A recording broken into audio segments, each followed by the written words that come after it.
Stop. I can't take it anymore. Oh, I do the live ones too. Yes, I know. I saw your act in the theater. You're really quite good. Quite a certain harmful habit.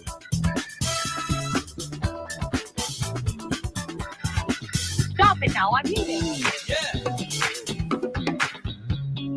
I don't think he felt anything after the crash. All right, welcome back. We are breaking up with RBS. This is episode number 25, and I am Tawny Santabria. And I am JDK Winnikin. We are here to debunk the junk. Yeah. And there's a never-ending supply. We always have junk. Always have junk. Mm-hmm. Yeah, kind of an ongoing thing. Mm-hmm. Yeah, it's okay. It's part of life. Yeah, and noticing it is sort of the first part, right? Yeah. Well, being okay with it. Well, we know it's there, right? Mm-hmm. Mm-hmm. We just sometimes just let it hang out a whole long time. It needs to. Way longer than it like needs not to. cleaning up our rooms for a long period of time, or Yeah. let the dishes sit in the sink too long. When the garage sort of gets really full with all of the stuff we keep just putting in That's there, a good visual, right? Yeah, okay. Cleaning out the garage too. Yeah, all the stuff that gets cluttered. So you can park new stuff in there. Yeah. All right. Yeah. And maybe stuff you really want in there instead of all the boxes you haven't looked in for decades. Oh, yeah. Kind of getting back to getting rid of some of that junk we've talked about in previous episodes. So, yeah. All right. Well, welcome. Mm-hmm. Good to see you. Welcome to everybody. Thank you for checking in on this episode. If you are listening live on Warm 106.9 in Seattle, good morning. Thanks for joining us. If you are listening on your preferred podcast platform, thank you so much for doing so and for subscribing to the show and leaving comments. We really appreciate that. And if you're joining us on our YouTube channel at Breaking Up with RBS, we're waving at you. So, all right. So this week we were going to talk about, at the end of last week, you had mentioned how it would be kind of fun to bring the conversation back into kind of, for lack of a better term, sort of the physiology of this, the science of this, our body's a real thing. Right. How, their bodies are. It's a real thing. We're not cyborgs. That's good. Right. As far as we know. Mm-hmm. Right. Mm-hmm. Yeah. So, okay. Yeah. So for lack of a better term, kind of getting into what role that plays, like, in breaking up with these BS stories. And it's not just the role it plays, it's the fundamental. Right. That's where this happens. Our fight or flight and freeze system is. It's in the body, not in the brain. Well, right. Yeah. It's not in the thinking space. Mm-hmm. It's in the body. That's where sort of we notice our heart rate increases when we're stressed, or we've got the tension in the belly, or we've got restlessness in the body. All of those kinds of things are attached to the nervous system, which is impacted by our experiences. Okay. Mm-hmm. Okay. So where do we start with that? Yeah. Where do we start? What kinds of things kind of get you revved up in terms of like increased heart rate? Maybe you're noticing butterflies in your stomach. Maybe you're noticing a little bit of stress, perhaps, or worry. What kinds of things? If I know some difficult conversations are coming, okay, or get thrust into one that I'm not expecting. Yeah. Historically conflict can be that type of thing, or disagreement. Mm-hmm. And I've been intentional with working on that for a while. But yeah, that can bring it up. Yeah. Like suddenly something unexpected like that can trigger responses where I can feel it in my body. Yeah. What can happen is if it's unexpected and unpleasant, I can almost feel like my body temperature change, right? Like a flood of, it feels both cold and hot at the same time. Kind of like that stuff you rub on sore muscles. The icy hot or something. Hot. Yeah, exactly. Not sponsored. We should talk to him. But kind of like that, but over my whole body. And then I end up holding my breath. My heart rate goes up. And I can feel like I need to have some sort of emotional release of some sort. Like I need to get up and run around, or I need to scream out, or I need to cry, or something like that. That happens to me.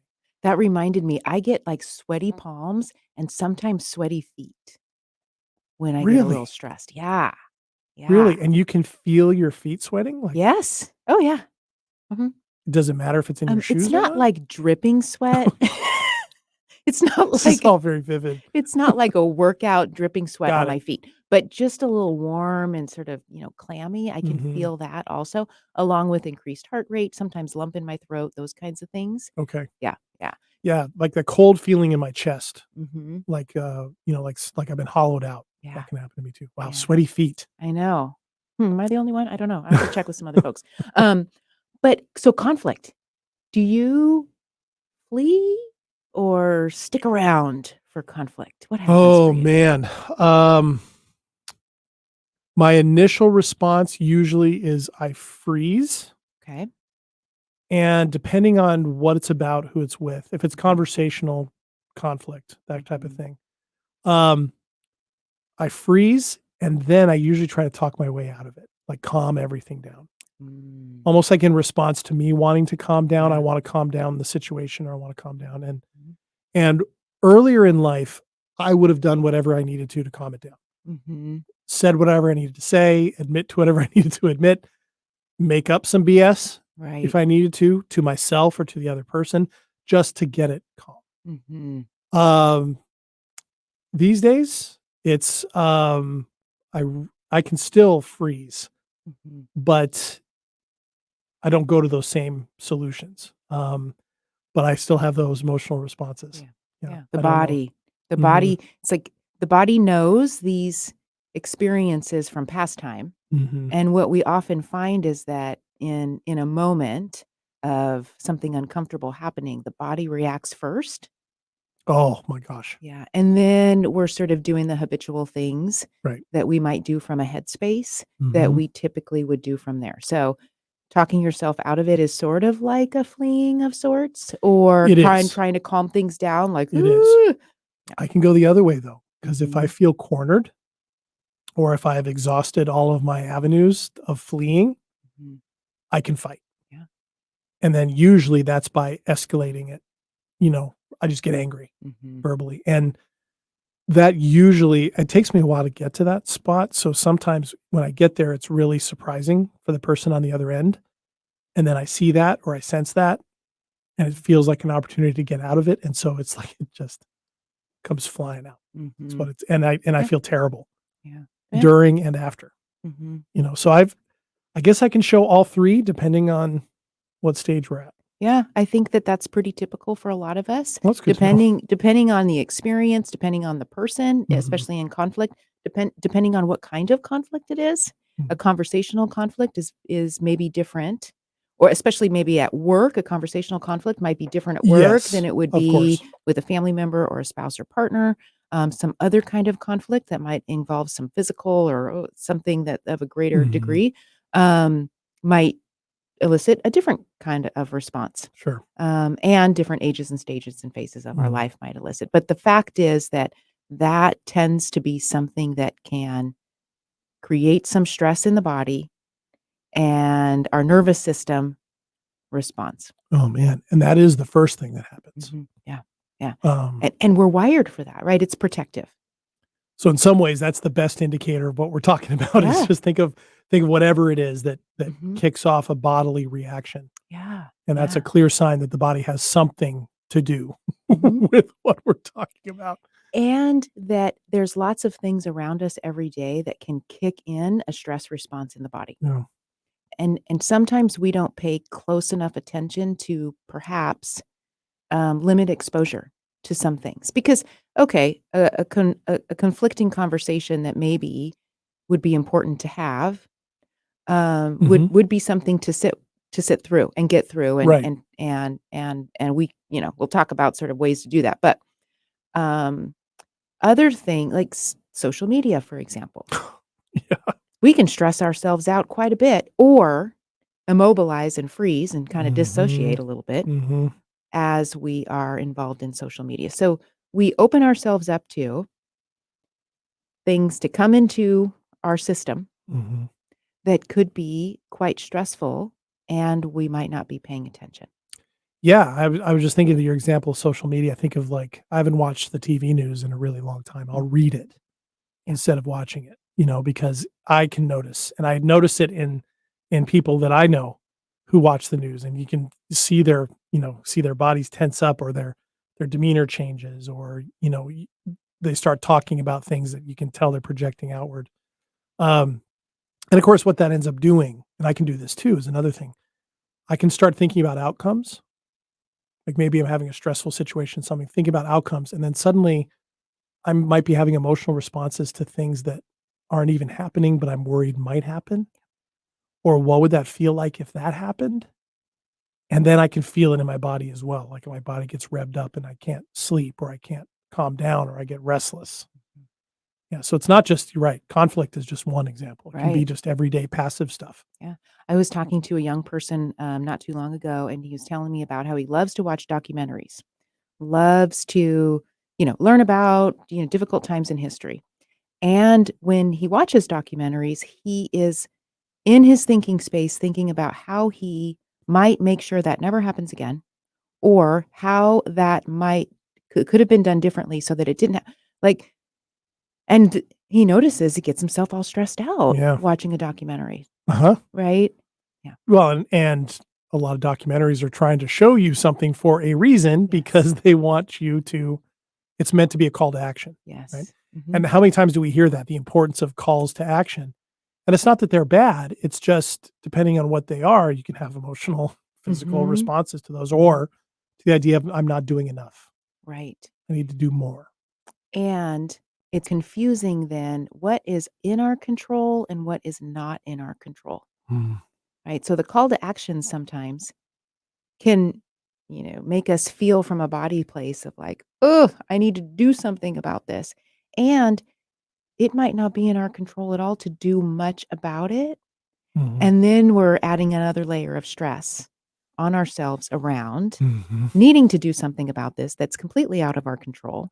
And so we could be like hour upon hour upon hour in our day, we could be exposing ourselves to stressful situations and thinking, nope, this is just the way life is. Right. And making up stories about either what to do, and then stories about what it means that we can't do something about something. True. It just leads me to wonder. It's like, this is why people start medicating stuff after a while. Yeah. Mhm. Get to the end of the day and you put down a few drinks to just slow everything down. Yes. Mhm. Or whatever it might be. Right. I just picked drinking as one example. It could be anything. Mhm. It could be zoning out to television. It could be, A pint of ice cream, right? pint ice cream. Right.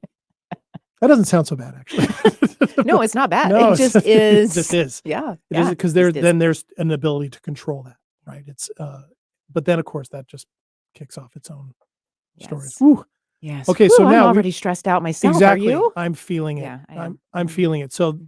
that's a class. That's an example of what we're talking about. Is that it's an integral part of our responses to the things. We tend to think that it's just our minds respond to things, but Mhm. our bodies first. So bodies first, in response to these things, indicates that it's a vital part of this entire process through which we as human beings experience stress. Yes. Yes. And it might seem simple to say body first, um, but when we're born and we're babies, the experiences of the body turn on first, Mm. right? So Mhm. so all of those experiences that we might have of being hungry or not tended to, or loud noises or cold, or any of those sorts of experience, or yelling, or any of those are going to be kind of saved in the body, Yeah. right? I think about imprinted or something, but that Mhm. might not be accurate either, but sort of saved in the body, because Mhm. that turns on first, then our emotional system, and then years later our cognitive ability. Right. Right. So, but certainly when we're an adult and we experience these sort of stressors, the thinking space is kind of tied into it Of course. Right. Yeah. They're not separate. at that point, Right. because we know now, like, oh, I had a conflictive conversation one day and it didn't go very well. Mhm. Right. Right. Or I wow, that was a remember loud that. noise, and that just Yes. revved me up. I remember that. Yes. Mhm. So there is, but the body is really important, because we very rarely, although sometimes I guess we try, can we think ourselves out of a stressed body state? without allowing the body to kind of help us out, No. right? That just like telling ourselves to think something different Mhm. doesn't necessarily calm down the body or get us in a relaxed state. So when we hear things like, well, just, we're talking about BS stories, just tell yourself a different story. That's not the whole picture. Mhm. Certainly, BS stories will rev our body up. So we don't need those, Right. but we don't necessarily need another story to cover it up so the body relaxes. Right. Right. So if you're telling yourself a story about an outcome that you fear, instead of saying, well, it could be all these other positive outcomes too, and hoping that will do the job, you don't have to make up those different scenarios. You can get right into the body and calm yourself down and brings the mind back to Yes. reality, I guess. Yes. We have choice, like we always say. Mhm. And we certainly can choose to reframe and come up with a different story. And at least that's better than the other story. But it won't necessarily calm the body down as quickly as getting into the body in the way that we've talked about before, that's softening Mhm. and getting into a state in the belly. And the reason why that works is because we're dealing with the nervous system. Right, because that's where the connection is, right? Mhm. And that's the softening and the breathing getting into the belly is kind of the it's not a code, but it's kind of the way you describe connecting to that part of the central nervous system that calms us down. Mhm. Yes. So when we're looking at, there's lots of different theories out there about how things work. Polyvagal theory talks about three different branches of the autonomic nervous system. One is the safety system. We've talked about this before. That's the ventral vagal. Mhm. And the other two are the correlated to the stress response in the body. We've got our fight or flight, which is the sympathetic system. And then we've got our dorsal system, which is more of that freeze. Okay. Okay. So both of those left unattended, right? Meaning the sympathetic and the dorsal, if they are on fire all by themselves, the safety, they're like, no safety system, we got this. We're going to probably find some burnout Okay. over time. Okay. We're going to be feeling agitated. It's just We're going to be overloading the feeling system. disconnected. We're not going to be getting back down to baseline. Right. Mhm. So that can overpower the others, Well, overpower the safety system. sure. If we go back to our typical day, we get up in the morning, we get right back on, we get online, we get on social media first thing in the morning. Okay, let's rev ourselves up a little bit more. We get up, we get our coffee, and then we turn on the news. Okay, let's rev ourselves. We're entering our day in a sympathetic fight or flight, or dorsal maybe, but we're getting up and moving. So, Mhm. but then we're already starting our day leveling up, if you will, our stress response, Mhm. and the safety system is nowhere to be found. Mm. The third branch, that ventral vagal system. Okay. Mhm. And it's one that doesn't get talked about as much as the others, right? I noticed that is that most people have heard Mhm. of the fight or flight Mhm. system, Yeah. right? Maybe not in the official name that it Yeah. has, but Yeah. and then the dorsal is the freeze, Yes, yes. fight, flight, or freeze.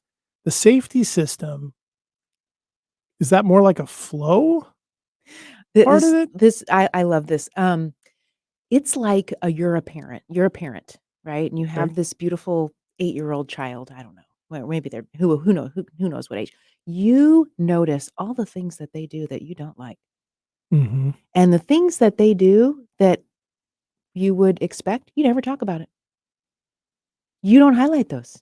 Okay. We're so problem focused Mm, that we're gonna pay attention to where the problem is. I There's see. no problem in the safety system, so we don't need to talk about it. But the reality is that in our world now, we have to intentionally get there because we got the news and we have social media and we have Oh, all the yeah, we're things. overloaded. Right. Oh, yes. Before when we didn't have those, we could just naturally get there because the the stress experience, the event happened, and then we went and cooked dinner. And there's 6 more events following right behind it as quickly as we can open our phone or turn the TV on or Exactly. talk to somebody, right? So we're in a constant, more chronic Flood. state.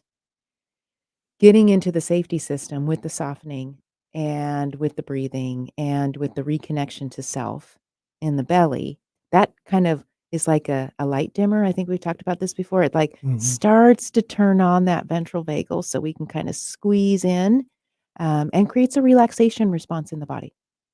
And it's a palpable one that if Yeah. you can learn to tap into it.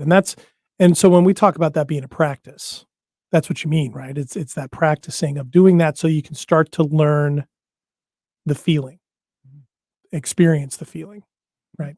Because I've noticed that. Like I can, having done this a couple years now, when I start to soften, I can feel when it's happening. I can feel it, and I can't describe it any better way than that. It just feels like an internal shift. That doesn't mean that the stress goes away, but suddenly there's been a little bit, there's room that's opened up for, something that isn't stress, something that's calm. Yeah, you start to feel a sense of safety in your body, Mhm. right? That helps us to maybe decide to turn the news off, or maybe decide to not wake up to our phone, Mhm. or maybe decide to um, do something different in our day that would offer some sense of a renewal Mhm. or a recharge, as opposed to choosing something that is going to further frustrate Mhm. and agitate us. And for me, it's been something too, like with those things to be able to put them aside and say, you know what? Those things are not as important to me as me feeling calm Mhm, and okay and safe in this moment. mhm. Because I mean, I follow the news pretty closely, right? I always have, but it's not worth it to me to go there in the morning at all. In fact, I only look at it a couple times a day at the most, mainly because I've learned that absorbing it in huge amounts doesn't do anything. Because I've told myself the story, the more I know, the better I'll feel. Yes, we have many of us have done that. Uh-huh. And it doesn't work. And that's actually the opposite. Because you know so much more about things you don't have control over, which actually tends to stress us out even more. I've experienced that. Mhm, Experienced that. mhm. Yeah, and so it seems to me, and I've had people ask me listening to this shows, like, so does that mean like you should know less? Well, not necessarily. It's just it's recognizing that knowing it is not necessarily going to give you the peace of mind or the peace in the body or the answers that you're hoping to get. That I tend to then, for me at least, I think if I can find the answers through knowledge, then I'll feel better or I can make a difference in something. And it usually doesn't work that way. And how much, sort of like how much is there how much do we need to know? Be and where lies the benefit? Like, at Mhm. what point, like, too much candy is not a good thing. Right, and we usually know that by the time we're either bouncing off the walls or vomiting. Too late. Too It's late. too late Too usually. late, there's a mess.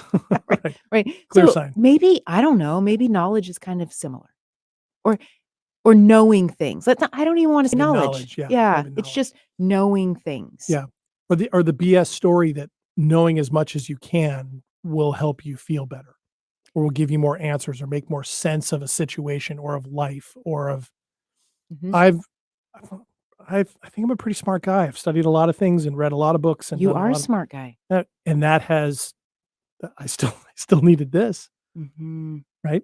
I Yeah. was I was I was one of those people like you were talking about on full Mhm. blast in those other parts of the nervous system. I didn't know that the safety system existed until a couple years ago. Didn't Yeah. know it. Yeah. Never mind that I could access it somehow. Oh, sure. Right. Right? Yeah. We don't have a ventral vagal class in school, do Right. we? Right. Right. So anybody listening who's this is the first time you're hearing it, Yes. you're not alone. Mhm. A lot of Mhm. people haven't. Mhm. And it's one of the reasons why we decided to do this show too, because the what you talked about how the world we live in now is we're so overloaded and we have stuff coming at us from a million directions and we actually pursue it too, right? We overschedule ourselves, we overschedule our kids, all these other things we've been talking about, that the noise of everything coming at us and the BS stories that we hear from externally that we tell ourselves internally, it's like running the engine of your car at high RPMs until it Yeah. burns out. Yeah, and that's what's happening. Mhm. We're burning out. Mhm. Yeah. We are, and what happens when we start burning out? We talked about medicating our problems, but then we also start turning on each other, Mhm. finding people to blame, right? You know, Yes. we're seeing the effects of this Yeah. writ large in the society we live in, Mhm. right? It's Mhm. one reason why we wanted to start talking about this kind of stuff Yes. and say there is a way where each of us individually can start to tamper that down, can start Mhm. getting reconnected with that safety system and sort of Mhm. slow our roll, if you will. Yes. And so one of the things is sort of like for each one of us, like what do we not want to expose ourselves to? Or for the duration of what we typically just expose ourselves, can we limit that a little bit? Can we give Mhm. ourselves a little bit of a breather? Can we take the pressure off of needing to sort of know all of the things because it's unrealistic for us to know all of the things and Mhm. really be choosy around what we want to put our energy to and what we probably want to let go of. So what we want to connect to Yeah. and and of course for us, the idea is you let go of the BS stories and you connect to the real of whatever it might be, the reality of your relationships, the reality of your work, Mm. the reality of yourself. Okay. Yeah. And so just by softening and breathing into the belly, we can start to access that. We start to just turn the dimmer switch Mhm. to the direction of getting the safety system on board. And if the safety system is working a little bit along with a little bit of the sympathetic, that fight or flight, they can work together okay, Mhm. right? We just want to partner with the safety system a little Mhm. bit more. Mhm. Right. Because other than those moments where we really are in bodily danger, right? Yes. Mhm. Um, there's a lot of safety to be had Yes. in the moment. Yes. So we can feel terrible, have a really stressful situation going on, but actually we're physically okay Mhm. and emotionally okay. We might feel like we're in danger. That was one of the things that took me a long time to realize. I could be feeling terrible emotions and somehow I would translate that into I'm in danger. So I need to get away from these emotions as quickly as possible. To learn that I'm okay by itself was just super powerful. Right. And And that was just the stories of uh-huh. negative emotions or Yeah. uncomfortable emotions meant danger. That was just a story Mhm. that you would feed yourself Yeah. in those moments. Yeah. Exactly. Mhm. And for me, the experience of connecting to that safety system, it gives me a sense of or an opportunity to see that and Yes. go, okay, that's the story. It's like a pause. Mhm. Mhm. Yep. Let's pause, breathe into it and slow down. Okay. Mhm. All right. Well, that's okay. There we are. It went by so fast. Always does. Yeah. Yeah. Now my body's a little more A little relaxed more now. relaxed. Man, got ourselves ratcheted up there at the beginning. At the beginning, I felt it. My Yeah. feet were sweaty. Yeah. Mhm. And of course, then what we end up doing with this too is as we finish up, we tend to start projecting this outward if we don't see this, right? So maybe that's where we can go next, maybe. Talk about how do we send this Sure. out in Yeah. relationships, maybe other people, Oh, like how this impacts. how this impacts. Yeah. Other people and relationships and how we view other people. Ooh, okay. Yeah. All right. Well, we Sounds found good. our avenue. So that's where Okay. we'll go next time on Breaking Up with Our BS. Thanks to all of you for joining us for another episode. Hope you found it interesting. If you'd like to know more, make sure you look us up at our Facebook group, Breaking Up with Our BS. And certainly check us out on your favorite podcast platform, this YouTube channel, and wherever else you can find us. Wherever else we are. Wherever else we are. All right. Well, All thanks, right. Tawny. Yeah. Thank you, JD. All right. Great. And I'm JDK Winnikin. She is. Tawny Santa Maria. We'll see you guys next time.